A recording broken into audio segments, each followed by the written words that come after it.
महाराज जी हमारे साथ हैं। महाराज जी, आज 7वां दिन है। 18 तारीख से ये सब पूरा घटनाक्रम शुरू हुआ था, अभी भी जारी है। कब तक लगता है कि न्याय मिलेगा आपको? हमको कुछ अनुमान नहीं है, क्योंकि सरकार अपनी हनक में है, अहंकार उसका चरम पर है। वो समस्या को सुलझाने की बजाय शंकराचार्य को कालनेमी के पद से संबोधित करने का प्रयास कर रही है। इसलिए नहीं लगता है कि ये मसला जल्दी सुलझेगा, इसमें अभी लंबा समय लगेगा। एक सवाल ये है महाराज जी कि न्यायिक जो राज्य आयोग है, राज्य मानवाधिकार आयोग, उसने भी इस पूरे घटनाक्रम का संज्ञान लिया है। ठीक है, मानवाधिकार आयोग को संज्ञान लेना ही चाहिए। छोटे छोटे बच्चों पर लाठी बरसाई गई है, महिलाओं पर, बुजुर्गों पर लाठी बरसाई गई है, सन्यासियों पर बरसाई गई है, उनके स्वाभिमान को तार तार करने का प्रयास किया गया है। तो मानवाधिकार आयोग को आगे आना ही चाहिए, लेकिन लिपापोती की कार्रवाई के लिए नहीं, सचमुच की कार्रवाई कुछ करके दिखाए तो हम समझे कि मानवाधिकार आयोग कुछ इस बात में ताकत रखता है। एक सवाल ये है महाराज जी कि आपको लगता है, आपने एक सवाल उठाया कि जो मौजूदा सरकार है वो मुगलों जैसा बर्ताव कर रही है। बात यह है कि मुगलों के समय में ये हुआ था। प्रयाग में मुगलों ने लोगों को पहरा लगा करके संगम स्नान से रोक दिया था, नहीं करने देते थे। जो जजिया कर देता था वही हिंदू स्नान कर सकता था, बाकी लोग नहीं कर सकते थे। इतिहास उठा करके देखिए, उस समय पेशवा जो चित्रकूट आदि में प्रयाग के इर्द गिर्द में राज कब्जा कर चुके थे, उन्होंने शंकराचार्य जी से जाकर के प्रार्थना की, विशेष करके ज्योतिष पीठ के शंकराचार्य जी से, और कहा कि महाराज आप इसमें कुछ हस्तक्षेप करिए, हिंदू जो जनता संगम स्नान से वंचित हो रही है। उस समय उन्होंने कहा ठीक है, उठाओ हमारी पालकी, ले चलो हमको वहां पर। तो पेशवाओं ने उनकी पालकी उठाई और लेकर के उनको प्रयाग आए। वो जो पेशवा उनकी पालकी लेकर के आए, उसी का नाम पेशवाई है।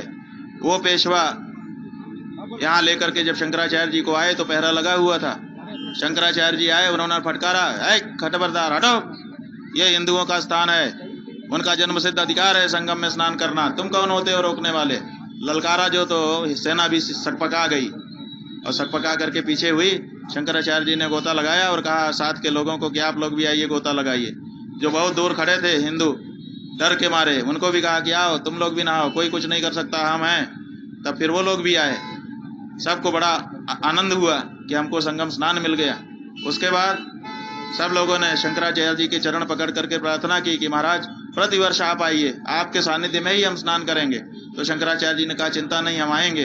तो प्रतिवर्ष वो आने लगे, यहाँ उनका शिविर लगने लगा, भक्त उनका शिविर लगाने लगे।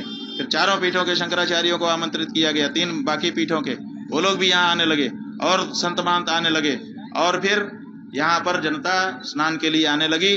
आज 300-350 साल इस वाकया को गुजर गए। आज यहाँ पे लाखों करोड़ों लोग स्नान करने के लिए आ रहे हैं। लेकिन जिस समय कोई नहीं आ सकता था, उस समय शंकराचार्य जी ने आकर के वो कानून तोड़ा था और लोगों को स्नान का मौका दिया था। क्या दुर्भाग्य है कि उन्हीं शंकराचार्य को आज संगम के नोच पर हमारे देश की सेना, मुगल सेना जो नहीं कर सकी, वो आज हमारी हिंदू हिंदू कहने वाली पार्टी की सेना आज शंकराचार्य जी के रथ को रोक देती है, उनकी पालकी को रोक देती है। ये मुगलों से बढ़कर के मुगल हैं। हिंदू नाम में मुगल नहीं है तो क्या है। मुगलों के समय में मंदिर तोड़े जाते थे, क्या भाजपा के समय में मंदिर नहीं तोड़े जा रहे हैं। मुगलों के समय में गाय काटी जाती थी, क्या भाजपा के समय में गाय नहीं काटी जा रही है। मुगलों के समय में नारियों का अपमान होता था, क्या भाजपा के समय में नारियों का अपमान नहीं हो रहा है। एक संघ के कार्यकर्ता हमको मिले थे जो राष्ट्रीय मुस्लिम मंच चलाते हैं, वाराणसी के एयरपोर्ट के लाउंज में हमारे साथ बैठे, हम लोग दोनों प्लेन की प्रतीक्षा कर रहे थे। बातचीत चली, उन्होंने कहा कि हम बहुत बड़ा काम कर रहे हैं। हमने कहा क्या क्या किया आपने। तो उन्होंने कहा कि हमने 10 लाख हिंदू बच्चियों का विवाह मुसलमानों से करा दिया। हमने कहा 10,000? बोले नहीं, 10,000 नहीं, 10 लाख। इसका मतलब है एक तरफ लव जिहाद का नारा ये लोग लगाते हैं और दूसरी तरफ हिंदू बच्चियों का विवाह मुसलमानों से करा रहे हैं। ये क्या कर रहे हैं। माने लव जिहाद, एक तरफ लव जिहाद का नारा दे करके पिटाई करते हैं, क्या ये लव जिहाद ठीक नहीं है, और एक तरफ 10 लाख का वो खुद अपने मुंह से स्वीकार कर रहा है। जब हमने आश्चर्यचकित होकर के कहा 10,000, तो बोला नहीं 10,000 नहीं, 10 लाख। 10 लाख हिंदू बच्चियों का विवाह मैंने मुसलमानों में करा दिया। हमने पूछा क्यों करा दिया। बोले वो उनके घर में जाकर के उनको हिंदू बना लेंगी। आप बताइए, किसी मुसलमान के घर में गई बच्ची किसी मुसलमान को हिंदू बना सकती है। वो स्वयं कन्वर्ट होने के लिए बाध्य हो जाएगी। तो ऐसी परिस्थिति में ये क्या कर रहे हैं हिंदू समाज के साथ? सिवाय छल के क्या हो रहा है? हिंदू हिंदू बोल रहे हैं, फिर भी मंदिर तोड़ रहे हैं। ये आखिर जनता के सामने बात आ रही है, और यही जब बात हम साफ साफ बता रहे हैं, जवाब उनके पास है नहीं, इसीलिए हमारी आवाज को चुप कराने के लिए ये सब किए जा रहे हैं। आखिरी सवाल ये है महाराज जी कि एक डिप्टी सीएम है केशव प्रसाद मौर्य, उन्होंने आपको एक तरीके से अनुरोध किया कि आप स्नान कर लें, और उन्होंने इस पूरे घटनाक्रम पर माफी भी मांगी है खुद से। लेकिन दूसरा एक जो मुख्यमंत्री हैं वो अभी इस पूरे घटनाक्रम पर उनका जो बयान है, दूसरा उनका नजरिया है। यही तो बात है ना, ये भाजपा में दो विचार पनप रहे हैं। एक भाजपा में लोकतांत्रिक विचार हैं और एक भाजपा में तानाशाही विचार हैं। तानाशाही विचार का प्रतिनिधित्व आदित्यनाथ कर रहे हैं और लोकतांत्रिक विचारों का प्रतिनिधित्व केशव मौर्य कर रहे हैं, और इसीलिए दोनों के वक्तव्य दो तरह के हो रहे हैं। लेकिन ताकत जो है तानाशाही करने वाले के पास है, लोकतांत्रिक विचार रखने वाले के पास ताकत नहीं है। यद्यपि जब चुनाव हुआ था तो मौर्य को ही मुख्यमंत्री बनना था, वही प्रदेश अध्यक्ष थे, लेकिन उनको हटा करके आदित्यनाथ को ला करके बैठा दिया गया और उन्हीं को कंटिन्यू किया गया है। क्यों?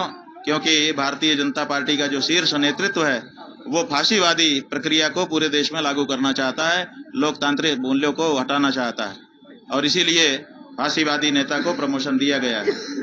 आखिरी सवाल महाराज जी है, सीसीटीवी कैमरे आपके शिविर के बाहर लग गए हैं, कोई खतरे की आशंका है आपको? देखिए, लोग यहाँ पर आ रहे हैं, देख रहे हैं कि यहाँ पर कोई सुरक्षा नहीं है। ऐसी परिस्थिति में हम यहाँ पर बाहर बैठे हुए हैं, तो लोगों के मन में ये चिंता है कि कुछ भी कर सकते हैं ये लोग। हमारे शिष्यों ने कहा कि हम लोग यहाँ सीसीटीवी लगा रहे हैं ताकि कभी कुछ घटना हो तो पता चले, तो हमने मना नहीं किया। हमने कहा ठीक है भाई, तुम्हारी इच्छा है तो लगा दो, इतनी सी बात है। देखिए, ये स्वामी अभिमुक्तेश्वरानंद हैं जिन्होंने कई विषयों पर अपनी राय रखी है। गुफरान, जी मीडिया, प्रयागराज।